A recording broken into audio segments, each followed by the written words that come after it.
студенттерге бірнеше жылдан бері айтатын тұжырымым бар. Көркем әдебиет адамның IQ, яғни ақыл ой деңгейін арттырады. Сондықтан көркем әдебиет оқыңыздар деп. Соған өзімнің көзім жеткізу үшін өзіме тәжірибе жүргіздім, сынақ. Сонда Әбіш Кекілбаевтың шығармашылығы әсіресе адамның ой санасын арттыратын, оқырманның ойлау көкжиегін кеңейтетінін байқадым. Содан әлемдік деңгейде Менса деген халықаралық ең тәжірибелі, ең мойындалған ұйым бар. Сол IQ өлшейтін. Соған бірнеше тест тапсырып көрдім. Ойыңызды дәл жеткізе алмайсыз. Сондықтан ол объективті баға бола алмайды. Демек, мен мынандай тұжырымға келдім. Ұлттық IQ орталық ашу керек екен деп. Ал Менса ұйымына мүше елдердің ішінде Қазақстан, Орта Азия, бұрынғы постсоветтік елдер жоқ. Біз алғаш болып соған қарай қадам басуымыз керек. Осы инновациялық жобамызды іске асыруға қадам басқанда президенттің жолдауы дәл сәйкес келді де, сосын бізге шабыт берді. Керемет. Біздің IQ тест орталық деген бастамамыз қазақ тіліне бейімделген, қазақша ойлайтындар үшін онлайн, офлайн, дәстүрлі форматта да онлайнда тапсыруға болады. Сосын бұның сұрақтарын жасанды интеллект арқылы дайындалады, және оның жауаптарында жасанды интеллект талдау жасап, сараптап, сіздің бейіміңізге қарай қабілеттеріңізді ашуға көмектеседі, кеңес береді. Президент әртүрлі тапсырмалар берді. Соның ішінде ең негізгілері мектеп пен университеттерді жасанды интеллектке көшіру біздің жобамызға дәл келіп тұр. Сосын кадрлық жүйені цифрландыру, ол HR, яғни кадрды бағалау жүйесінде осы IQ орталығымыз көмекке келеді. Және жеке даму. Адам тек қана IQ-дің бір қалыпта тұрмайды, өсіп отырады, немесе құлдырап отырады. Оның өзін-өзі дамыту үшін біздің қосымша авторлық бағдарламамыз бар, курсымыз бар. Оны да өту арқылы өзін-өзі көтере алады. Сондай-ақ логикасын дамыту, қисынға жүгіну, жад пен назарды ұштау, вербалды интеллект, осының бәрі біздің жеке когнитивтік дамуда қарастырылған. Біз бұл жобамыз арқылы тек қана бизнеске айналдырып қоймай, табыс табу ғана мақсатында емес, ұлтты озық ойлы ел ету үшін соған мазмұнды жағынан да ерекше мән береміз. Оның артында әлеуметтік жағы да қарастырылған. Тамаша. Енді Бақтыбай Сәрсенбайұлы, бұл жоба расында да ерекше екен. Бұл енді аналогы жоқ. Алғаш рет мінекей сіздің өзіңіздің жүрегіңізден шыққан авторлық жобаңыз. Керемет екен. Бұл расында да мынау мемлекеттің біз секілді даму жолындағы мемлекетке үлкен бір зор пайдасын тигізетін, болашаққа кәдімгідей үлкен инвестиция болатын жоба екен.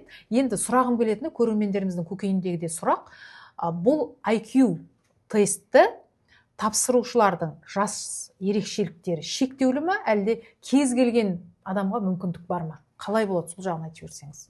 Осыны бастамастан бұрын алдын ала жан-жақты зерттедік. Бұл тестті тапсыруға ешкімге шектеу жоқ. Жас үлкен кісілерде, орта жастағыларда, жасөспірім мен жасөспірімдерде, мектеп жасындағыларда, және олардың әрқайсысына арнайы бағыттары бар. Жастардың ерте интеллектуалдық қабілетін ашуға, олардың мүмкіндіктерін тануға жағдай жасалады.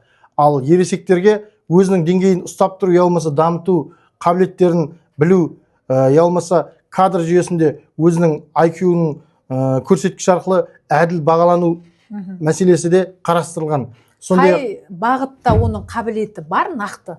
Соған өзі нақтылап айтып береді, жасанды ақыл арқылы. Әрине. Енді бұл бір жағынан, мынау үлкен кісілерде болады, қарттық кезде Альцгеймер деген, соның да алдын алатын сияқты. Әрине. Бұл адам мысалға зейнетке шыққаннан кейін жұмысты қойып, я болмаса ізденуді, зерттеуді қойса, ол IQ төмендеп кетеді автоматты түрде. Одан кейін де шығармашылықпен айналысып, я болмаса ізденумен, жеке оқу-тоқумен айналыса берсе, ол деңгейі де төмендемей жоғарылайды, және жады мықты болады, санасы сергек болады, денсаулығына да пайдасы тиеді. Осы біздің жобамыз адамдарға үміт береді, мотивация береді, және қабілетін ашады. Және бұл тек біздің Маңғыстауда басталғанымен Астана хабқа жоба ретінде ұсынып қойдым.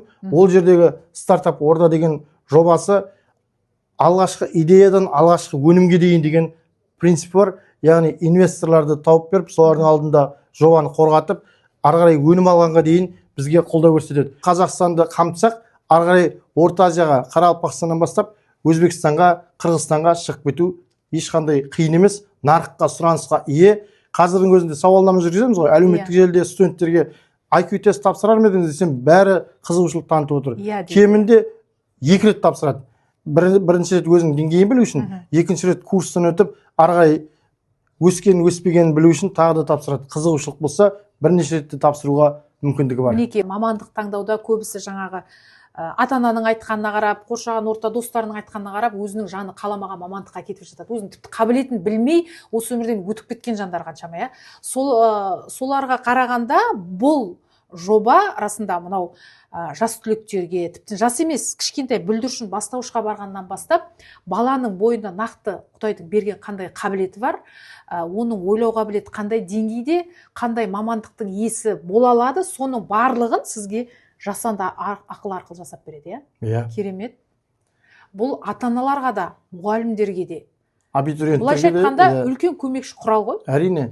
Міне осы инновация десе инновация, жаңа технология десе жаңа технология, жасанды интеллекттің нәтижесі емес, табиғи сананың, адамның ақыл ойы. Ақыл ойының нәтижесі. Соны енді игілікке жаратуымыз керек.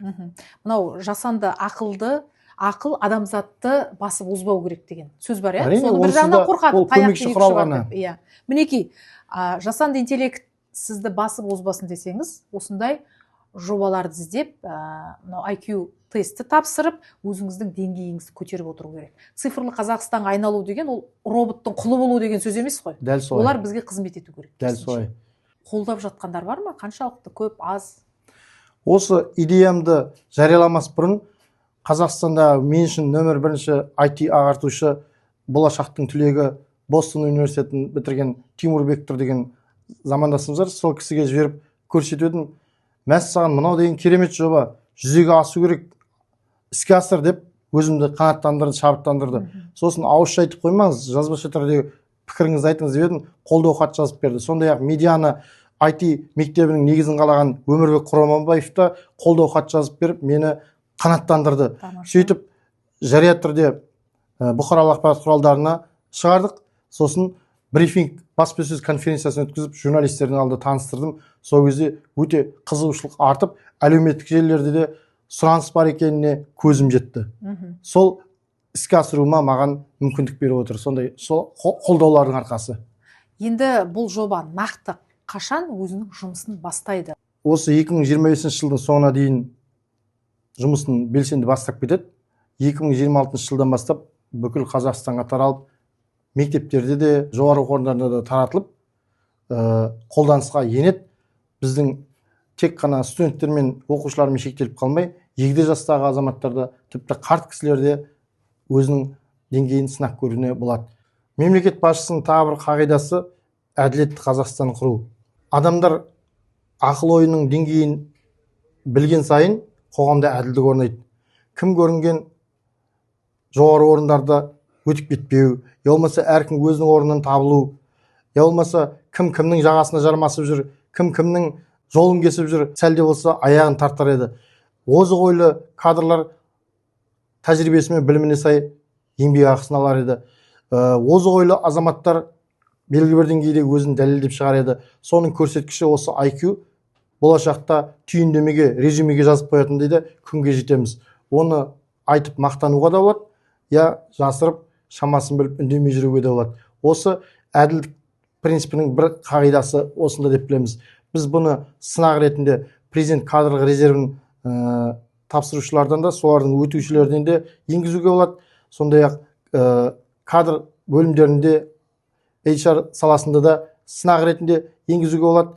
Сондай-ақ мектептерге, колледждерге және университеттерге де енгіземіз. Бақтыбай Сәрсенбайұлы әлемді бағындырған мықты жобалардың бірі болсын, сәттілік тілейміз.